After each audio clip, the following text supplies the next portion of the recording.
Supreme court में चुनाव आयोग ने बताया कि एसआईआर के दौरान जिन मतदाताओं के नाम वोटर लिस्ट से हटाए गए हैं, उनकी ओर से अब तक कोई औपचारिक शिकायत नहीं दर्ज कराई गई है। आयोग ने कोर्ट से कहा कि पश्चिम बंगाल के किसी एक मामले को आधार बनाकर दूसरे राज्यों की एसआईआर प्रक्रिया पर सवाल उठाना सही नहीं है, क्योंकि हर राज्य में ये प्रक्रिया अलग अलग तरीके से की गई है। चुनाव आयोग ने यह भी साफ किया कि एसआईआर के दौरान किसी भी स्तर पर पुलिस की भागीदारी नहीं रही।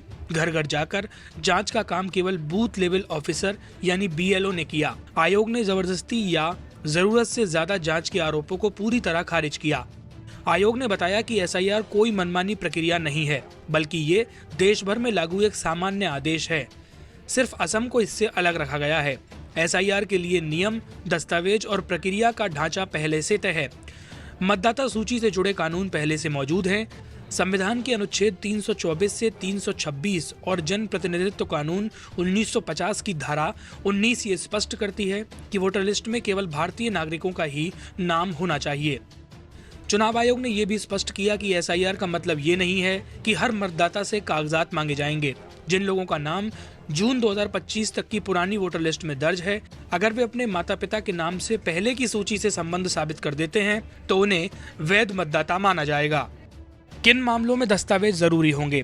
केवल उन्हीं मामलों में 11 दस्तावेज मांगे जाएंगे जहां ऐसा कोई पुराना लिंक नहीं मिलेगा।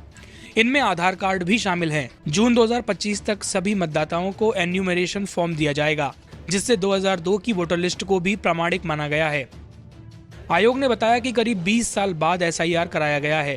पहले वोटर लिस्ट का संशोधन ज्यादा सेल्फ डिक्लेरेशन के आधार पर होता था और उसमें इतनी गहन जांच नहीं होती थी।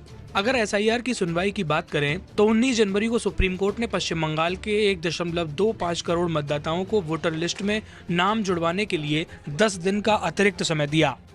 15 जनवरी को चुनाव आयोग ने कोर्ट में कहा कि एसआईआर का मकसद किसी को देश से निकालना नहीं, बल्कि ये तय करना है कि कोई व्यक्ति वोटर लिस्ट में रहने योग्य है या नहीं।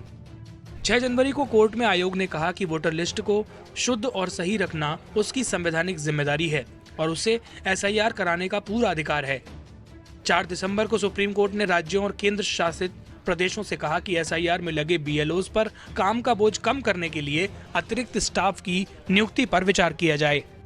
26 नवंबर को एसआईआर के खिलाफ तमिलनाडु, बंगाल और केरल की याचिकाओं पर सुनवाई के दौरान चुनाव आयोग ने कहा कि कुछ राजनीतिक दल जानबूझकर डर और भ्रम फैला रहे हैं। नमस्कार, मैं हूं मानक गुप्ता।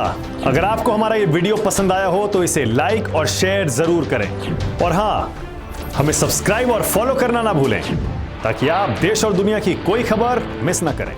तो जुड़े रहिए हमारे साथ और देखते रहिए News 24।